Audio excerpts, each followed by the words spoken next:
Зейнеш креслода отырып, терезеден терең ойға батып қарады. Әңгімені соңына дейін тыңдап, каналға тіркелуді ұмытпаңыздар. Алдағы шешімнің маңызы зор еді, бірақ бәлкім оның шешім қабылдауға құқығы да болмады.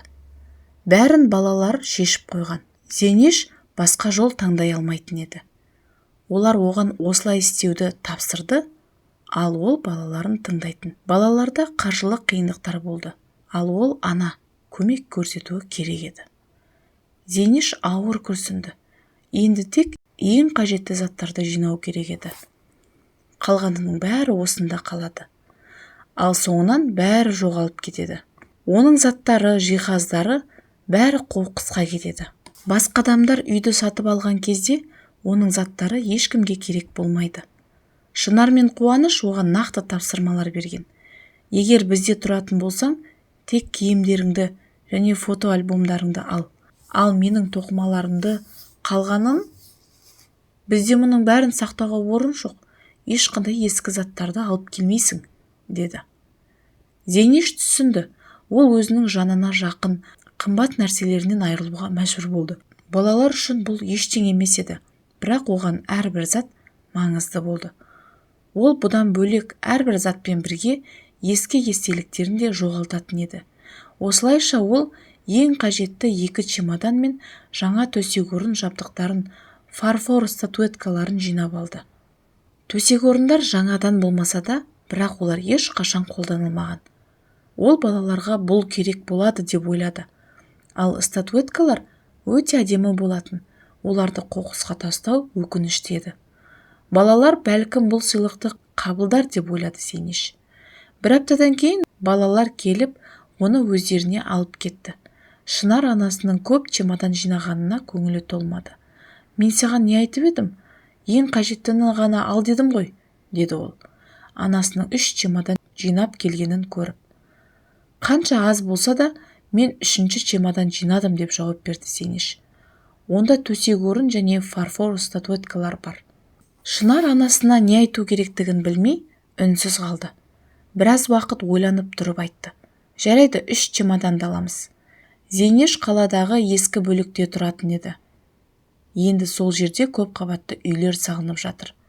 Оның кең аумағы бар жері болатын. Ал оны бай адам сатып алып, кейін 2 қабатты үй салды. Зейнеш тұрғызылған үйді көре алмай қалды. Оның ескі үйі бұзылды. Енді сол жерде ешқандай естелік қалмады. Зейнеш қызымен бірге жаңа үйге көшті. Ол енді үлкен әрі сәнді пәтерде тұрды. Шынардың бұрынғы жұмыс бөлмесі анасына берілді. Шынардың күйеуі бастапқыда риза болмады, бірақ Шынар оны көндіріп, бөлмені босатты. Қарапайым төсек, шағын шкаф сатып алды. Бөлмеде көп жайлылық жоқ еді. Зейнеш өзінің фотосуреттерін орналастыра алмай, қызына шағын стол сұрады. Шынар бұл ұсынысқа наразылық білдіріп, бірақ ақыры анасына шағын шкаф сатып алып берді. Стол саған неге керек? Сен не жазасың ба, деді Шынар. Көз көруің нашар ғой, жалпы оны қайда қоясың? Зейнеш ауыр күрсініп ештеңе айтпады. Шынар оған чемоданын алды да, анасы жаңа өмірге, жаңа үйге көшті. Бірақ бұрынғы өмірмен қоштасып үлгермеді. Зейнеш үлкен қиналыспен ұлының үйіне көшті, бірақ бұл жаңа өмір оған өте ауыр болды. Қызының үйінде өзінің тіршілік орнатуға тырысқанымен, ол оны ешкімнің елемегенін сезінді. Ол тіпті оның сұраған төсек-орын, мата мен статуэткаларын да таба алмады. Бірде ол қызына, келген чемоданымда не болғанын білмеймін, төсек-орын, мата мен статуэткаларым қайда, деп сұрады. Шынар ашулы түрде жауап берді. Мама, мен саған не дедім? Білмеймін, ол чемодан жататын жерде қалды. Мен оны қоқысқа тастадым. Мен ол заттарды қазір керек емес деп айттым. Бұл бәрі де ескірген, тастаған жөн. Статуэткаларды Қуанышқа сыйла, басқа ешкімге керек емес. Зейнеш мұның бәрі жүрегіне ауыр қабылдады. Ол өзінің ескі дүниелеріне қатты бауыр басқан еді, және оларды ешқашан қоқысқа тастамас еді. Бірақ балалар үшін бұл ештеңе емес еді. Уақыт өте келе Шынар мен Қуанышының арасында қатынастар нашарлай бастады. Қуаныш анасының үйінде болғанын қаламайтын еді. Шынар өз кезегінде анасының үйде жиі болуын ұнатпады. оны үйдің ішінде жүретін көлеңке сияқты сезінді. Бір күні Шынар Қуанышқа телефон шалып былай деді: мына жағдайға не істеуіміз керек? Анаң тағы да үнемі үйде жүр. Менің бойымда тыныштық қалмады. Әр қадамымды ол мені бақылап, менің жұмысымды бұзып тұр. Оның орнына не істеуіміз керек, а? Қуаныш үнсіз тыңдады да сосын: мүмкін анамды үйден шығарып тастау керек шығар. Оны қарттар үйіне орналастырсақ жақсы болар еді, деп жауап берді. Шынар шошып кетті, ашуланып. Бұл не айтқаның? Ол үшін ақша төлеу керек қой. Ал мен өз ақшам басқаша жұмсай алмаймын. Қалайша мұндайды ойлайсың? Қуаныш үндемей қалды. Содан кейін Шынармен бірге сөйлескенде: сен дұрыс айтасың, бірақ ол біздің үйімізде көп жүреді. Тіпті біз мұны көре алмаймыз. Бірақ мен анамды қалай шығарып жіберетімді білмеймін. Оған қарауға мұқтажбыз. Бірақ менің ішімдегі жағдай ауыр. Оны түсініп жатқан жоқпын. Сен не ойлайсың? Алайда Шынар оны қабылдамады. Мен оған көмектесуге келісемін, бірақ ол бәрібір мені алаңдатып келеді. Әрдайым сұрақтар қояды. Мен өзіме де тыныштық таппай жүрмін. Қуаныш бәрі дұрыс болмайтынын білгенде өзінің шешімін қайта ойлады. Ол анасының күйзелісін түсініп тұрса да, отбасылық жауапкершілікті үнемі орындап отырды. Зейнеш өз өмірін толықтай жоғалтқандай сезінді. Ол балаларын жақсы көрді, олар үшін бәрін жасады. Бірақ олар оны сатқындықпен тастап кетті. Үйін сатуының арқасында ол өзінің өткенін, естеліктерін жоғалтты. Енді ол қайда барарын білмей, тек бір қадам артқа жүріп қалғандай еді. Ол балаларым үшін барлығын жасадым, бірақ енді олар мені қажет етпейтін болды деп ойлады. Бір күні Қуаныш пен оның әйелі үйде болмаған кезде Зейнеш көршісіне баруға шешім қабылдады. Ол автобустың қайда баратынын білмейтін, бірақ аялдамадағы адамдардан сұрауды ұйғарды. Телефонын үйде қалдырып, ол ешкімнің оған қоңырау шалмайтынын түсінді, себебі оны ешкім іздемейтін еді. Аялдамадағы адамдар оған дұрыс бағытты көрсетті. Сонда ол қажетті жерге аман-есен жетті. Ол үйі тұрған жерге келгенде жүрегі дірілдеп кетті. Бұрынғы қарапайым үйінің орнына қазір сәнді үлкен үй тұр екен. Биік қоршау, оны сырттан ешкімнің көрмеуі үшін тұрғызылған. Ал оның өткенінен ешқандай белгі қалдырмаған еді. Зейнеш көзінен жас парлап, не болғанын түсінбеді. Қалайша ол балаларына сеніп, үйін сатуға шешім қабылдады. Бұл шешім оған ауыр соққы болды. Бұл кезде оны бір адам қатты дауыспен шақырды. «Ей, не қып тұрсың мұнда? Жылдам кет, бұл жеке жер. Егер кетпесең, полиция шақырамын». Зейнеш көзін көтерді. Алдында жас жігіт тұрды. Ол оны ашулы түрде қарап тұрды. Бірақ Зейнеш ештеңе айтпай қолдарын қоршаудан алып, қадамдарын артқа басты. Сол кезде ол тасқа сүрініп, құлап, айғайлап, бір мезетте бір таныс дауыс естілді. «Бұл сен бе? Неғып солай абайсыз болдың?» Бұл Рабиға оның ескі көршісі еді. Ол Зейнешке көмек көрсетті, оны тұрғызды. Бақытымызға орай ол аяғын сындырмаған еді, бірақ бұрылып құлап, аяғын жарақаттады. Рабиға оны өз үйіне апарып демалуға көмектесті. Зейнеш жүріп келе жатқанда аяғы ауырып, көздері жасқа толып, жан дүниесі босап қалды. Рабиға оны жай ғана шаймен күтіп, бәліш ұсынды. Бірнеше минуттан кейін Зейнеш тынышталып сөйлей алатын күйге келді.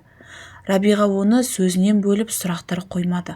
Ол тек Зейнешке барлығын ашық айтуға мүмкіндік берді. Зейнеш барлық оқиғаларды баяндап, балаларын тыңдамай, үйін сатуға мәжбүр болғанын, енді оған ешкімнің қажеті жоқ екенін айтып берді. Зейнеш ешқашан сүйіспеншілік пен жылы сөздер естімеді, көрмеді. Бұл өмір емес, тек қана азап болды. Рабиға Зейнешке аянышты көзбен қарап, оны өте уайымдап қалды. Олар арасындағы жас айырмашылық небәрі 5 жыл. Бірақ Зейнеш соңғы уақытта қатты қартайып, өте әлсіреп кеткенін байқаған еді.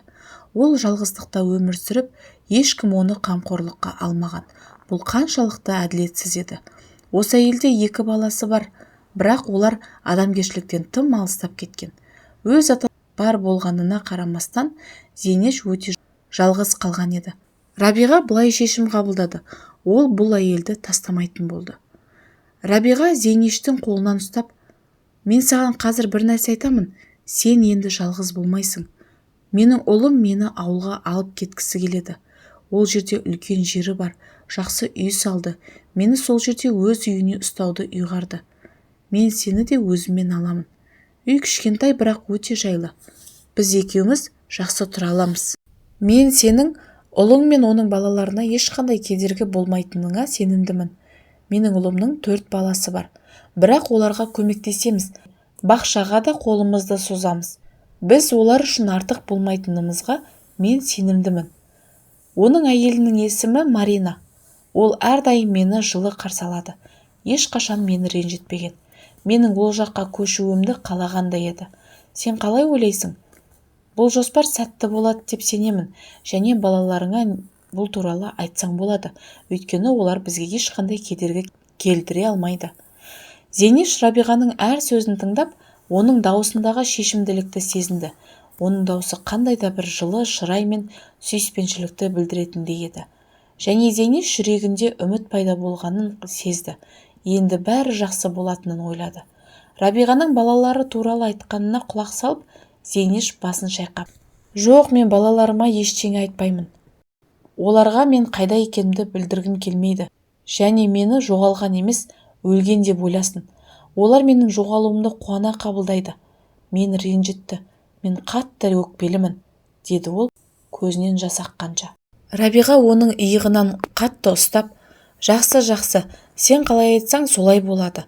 Тек жылама. Мен қазір ұлыма хабарласамын, бәрін түсіндіремін. Ол өте жақсы адам, бізді ешқашан тастамайды». 3 айдан кейін Зейнеш Рабиғамен бірге ауылда кішкентай бірақ жайлы үйде тұрды. Олар жақсы араласып кетті. Рабиғаның ұлы Қанат олардың жағдайын түсініп, қолынан келгенше көмек көрсетті. Рабиға Зейнешке оның тарихын айтып, Қанат оны ауылға алып келген еді. Зейнеш пен Рабиға оған көмек көрсетіп, оның балаларымен айналысып, бақшаға жұмыс істеп, гүлдер отырғызды. Енді Зейнеш үнемі күлімсіреп жүрді. Оның жаны тыныш еді. Ол адамдарға керек болды, көмек көрсетті. Марина да екеуіне шын жүректен алғыс білдіріп, ешқашан қатты сөз айтқан емес.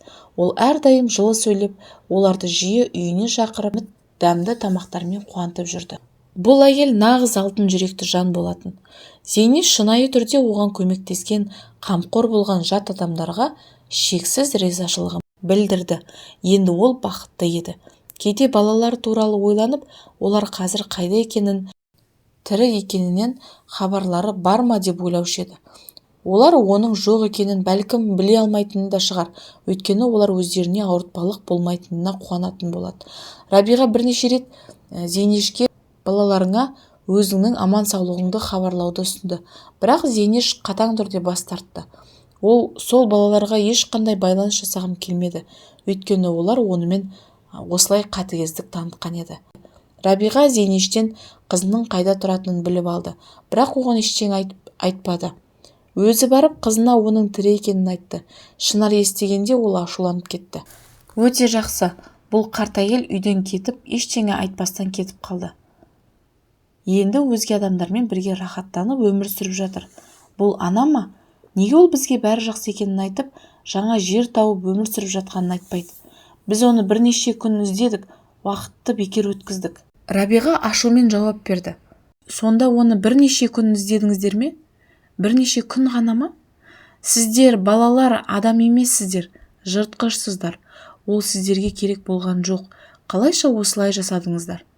Мен бекер келдім. Бұл сөздермен Рабиға кетіп қалды. Өзін лас сияқты сезінді. Енді ол Зейнешке қызы туралы ештеңе айтқан жоқ, өйткені балалары оны шын мәнінде қажет етпейтінін түсінді. Олар тіпті оның қайда тұратынын да сұрамады. Рабиға Зейнешке қарап ойланды.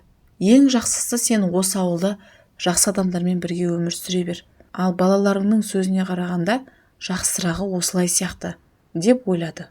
Рабиға үнсіз кете барды. Көңілі алай-дүлей еді. Әрбір басқан қадамы ауырлап, жүрегі шаншып бара жатты.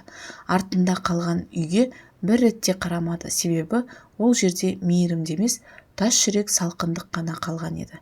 Ал Зейнеш апа болса, ауылдың шетінде қарапайым бір шағын үйде жаңа адамдардың арасында жылылық тауып қайтадан өмір сүруді үйренді.